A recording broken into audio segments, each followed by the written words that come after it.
প্রিয় দর্শক, আসসালামু আলাইকুম। আমি জানি আমাদের হৃদয়ে প্রচন্ড রক্তক্ষরণ হচ্ছে। প্রতিটি বাঙালির হৃদয়ে রক্তক্ষরণ হচ্ছে, প্রতিশোধের আগুন জ্বলছে। কেন? গতকাল এবং আজকে ইউনূসের মেটিকুলাস প্ল্যানের অংশ হিসাবে বঙ্গবন্ধুর বাড়ি ৩২ নম্বরের বাড়ি, আমাদের মুক্তিযুদ্ধের স্মারক, আন্দোলনের স্মারক, বিদ্রোহের স্মারক, বাঙালি জাতিসত্তার স্মারক ৩২ নম্বর ওরা আগুন দিয়ে পুড়িয়েছে দ্বিতীয়বারের মতো। প্রথম বুলডোজার দিয়ে গুড়িয়ে দিয়েছে, উলঙ্গনিত্য করেছে হায়নার দল। শুধু তাই নয়, তারা বঙ্গবন্ধু পরিবারের নাম যেখানেই আছে তাই পুড়িয়ে দিচ্ছে। বঙ্গবন্ধুর ভাস্কর্য ভাঙা নতুন কিছু নয়, গত ৬ মাসে অনেকবার হয়েছে।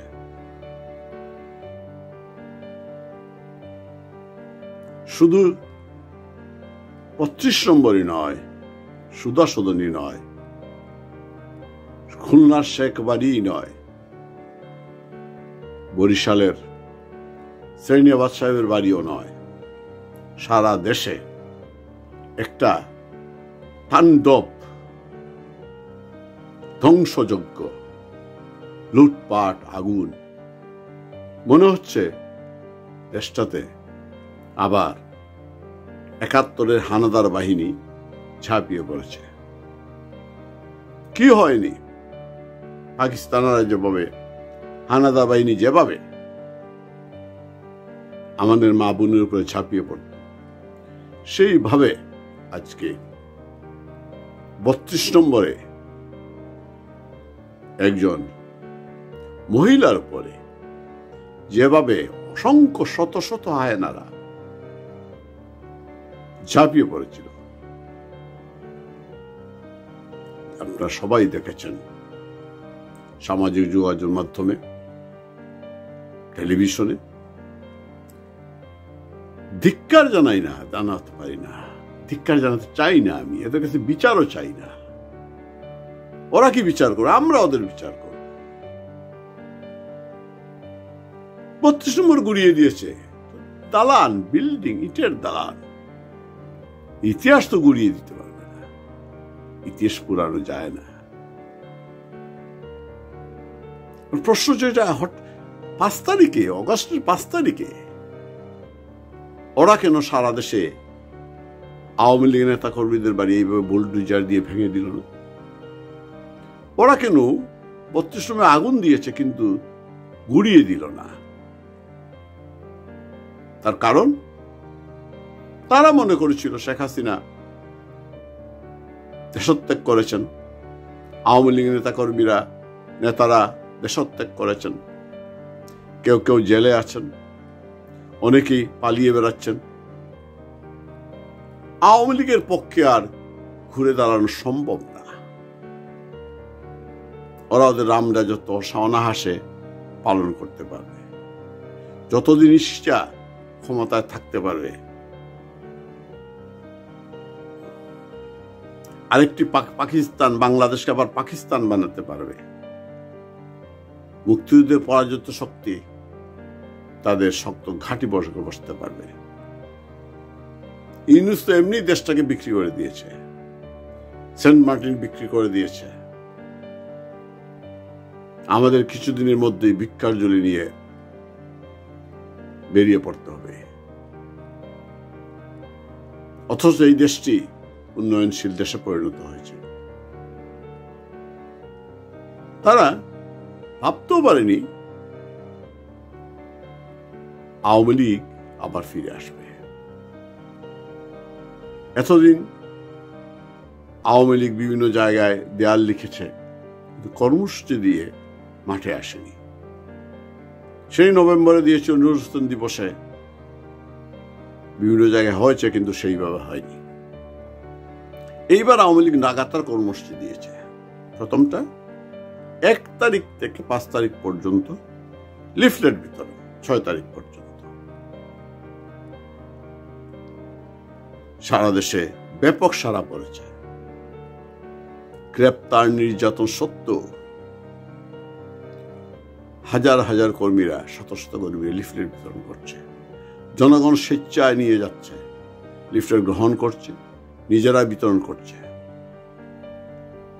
এই জনসম্পৃক্ততা, এত কিছুর পরে আওয়ামী লীগের এই জনসমর্থন, এবং লোকজন বলছে প্রকাশ্যে আগেই ভালো ছিলাম, তারা আবার শেখ হাসিনাকে চায়। প্রতিটি জরিপে প্রমাণিত হচ্ছে। এই ভয়ে, এবং আওয়ামী লীগ 17 তারিখে, এই 16 তারিখে অবরোধ দিয়েছিল, যদিও প্রত্যাহার করা হয়েছে সরস্বতী পূজার জন্য, কিন্তু 17 তারিখে সারা দেশে মশাল মিছিল, আর 18 তারিখে হরতাল।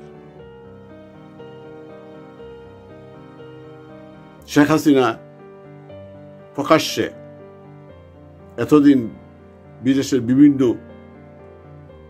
আমেরিকা, ইংল্যান্ডে, বিভিন্ন দেশে, ইউরোপে বক্তব্য দিয়েছেন। এইবার বাংলাদেশে ছাত্রদের উদ্দেশ্যে বক্তৃতা দিয়েছেন। তিনি বলেছেন ছাত্রদের প্রতি ওনার কোনো ক্ষোভ নেই, উনি শুভকামনা চাইছেন। যখনই ওরা শুনেছে শেখ হাসিনা বক্তব্য রাখবেন, আওয়ামী লীগের প্রোগ্রামের জনসংখ্যা থেকে তারা এমনিতেই খুবই আতঙ্কিত হয়ে পড়েছিল, ভীত হয়ে পড়েছিল। কারণ ওরা জানে ওরা পায়ের তলায়, ওদের পায়ের তলায় মাটি নেই। তাই যখনই শুনল শেখ হাসিনা ভাষণ দিবেন, তখনই তারা গা ঝাড়া দিয়ে উঠল, ভাবল আজকে একটা হেস্তনস্ত হয়ে যাবে। এতটাই ভীত হলো যে মাফ করে কাশ আবার তারা 32 নম্বর গুড়িয়ে দিল। সারা দেশে আওয়ামী লীগের নেতা কর্মীদের বাড়ি গুড়িয়ে দিচ্ছে, সনাতনীদের হুমকি দিচ্ছে, ছাত্রলীগ নিষিদ্ধ করেছে। কারণ হচ্ছে আমাদের মনোবল ওরা ভেঙে দিতে চায়, যাতে আমরা ভয়ে রাস্তায় নামতে না পারি, আন্দোলন মিছিল সংগ্রাম না করতে পারি। আমাদেরকে আতঙ্কিত করতে চায়, ভীত সন্ত্রস্ত করতে চায়। কিন্তু ওরা জানে না আওয়ামী লীগ একবার নয়, বারবার ঘুরে দাঁড়িয়েছে। এত কিছুর পরেও আওয়ামী লীগের কর্মীদের মনোবল ভাঙা যাবে না। আমরা রাস্তা থাকবো, রাস্তা আছি, তোদের শেষ করে, তোদের বিচার করে আমরা আবার শেখ হাসিনা ফিরিয়ে এনে বাংলাদেশের মানুষের সেবা করার সুযোগ দেব। তোরা পালাবারও পথ পাবি না, পালাবি যাবে কোথায়? বিমানবন্দর দিয়ে যেতে পারবি না, আটকে দেব। সড়ক পথে যেতে পারবি না। হায়নার দল, তোদের মা বোন নেই, তোদের বাড়িতে আজকে যদি তোর মায়ের উপরে এইভাবে শত শত হায়নারা ঝাঁপিয়ে পড়ে, যদি তোদের বোনের উপরে শত শত হায়নারা ঝাঁপিয়ে পড়ে, তোর স্ত্রীর উপরে যদি হয়, কেমন লাগবে? প্রস্তুত থাক। ভিডিও দেখে, প্রতিটা ভিডিও দেখে দেখে চিহ্নিত করে তোদেরকে ধরা হবে।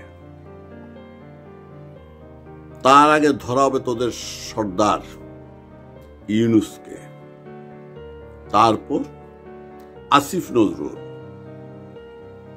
তারপর ওই হাসনাত আবুল, সার্ভিস আলম, ওই পাগল মাহফুজ, সবগুলারে ধরা হবে, পার পাবি না।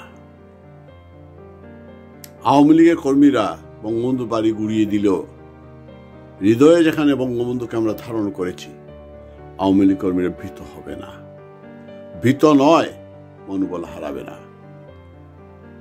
৭৫ বঙ্গবন্ধু হত্যা করে যেমন পারিসনি আমাদের শেষ করতে, এইবারও পারবে না। বন্ধুরা, যারা এইসব করছে তাদেরকে চিহ্নিত করুন, কাউকে ছাড় দেওয়া হবে না। যারা আমার মায়ের উপরে হায়নার মতো ঝাঁপিয়ে পড়ে, যারা বঙ্গবন্ধুর ৩৫ নম্বর বঙ্গবন্ধু গুড়িয়ে দেয়, যারা আমার মুক্তিযুদ্ধের চেতনায় আঘাত করে, ৩০ লক্ষ শহীদকে অস্বীকার করে, বেইজ্জতি করে, মুক্তিযুদ্ধের ইতিহাস মুছে দিতে চায়, জনগণের ক্ষমতা কুক্ষিত করতে চায়, নির্বাচন না দিয়ে ক্ষমতায় থাকতে চায়, তাদেরকে টেনে হিচড়ে রাস্তায় নিয়ে আসা হবে, বিচার করা হবে জনসমক্ষে। বিশেষ করে যারা ৩২ নম্বরে আমার মায়ের উপর আক্রমণ করেছে, হায়নাদের মতো গিয়ে ঝাঁপিয়ে পড়েছে, ৩২ নম্বর গুড়িয়ে দিয়েছে, তাদেরকে প্রকাশ্যে রেসকোর্স পার্কে কাচে লটকিয়ে চামড়া ছিলা হবে, বিচার করা হবে। এই দেশকে আমরা রাজাকারের দেশ হতে দিব না। মুক্তিযুদ্ধের দেশ, বঙ্গবন্ধুর দেশ, বঙ্গবন্ধু বাংলাদেশ সমার্থক, ৩২ বাঙালির ঠিকানা। আমরা আবার ৩২ গড়ে তুলব, আবার বঙ্গবন্ধুর মুরাল বানাবো। আল্লাহ একজন আছেন, দেখিসনি, সব বিচার করবেন। গতকালকে রাজশাহীতে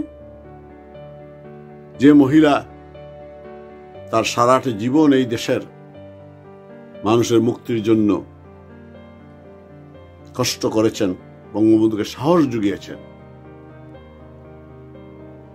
সে যিনি মুক্তিযুদ্ধের বীরাঙ্গনাদেরকে আপন মেয়েদের মতো আশ্রয় দিয়েছেন, সেই বঙ্গমাতার নামে রাজশাহী বিশ্ববিদ্যালয়ের ছাত্রী হলের নাম বদলাতে গিয়েছিল একজন, উঠেছিল সিঁড়ি বেয়ে, ওইখান থেকে পরে স্পট ডেড। আল্লাহর বিচার, শুধু তোদেরও বিচার হবে, অপেক্ষা কর। বন্ধুরা, এখন এ পর্যন্তই। মনোবল হারাবেন না, যুদ্ধের জন্য প্রস্তুত হন। আমাদের এখন এগিয়ে যাওয়ার পালা। জয় বাংলা, জয় বঙ্গবন্ধু। দিন আসবেই, সূর্য উঠবেই।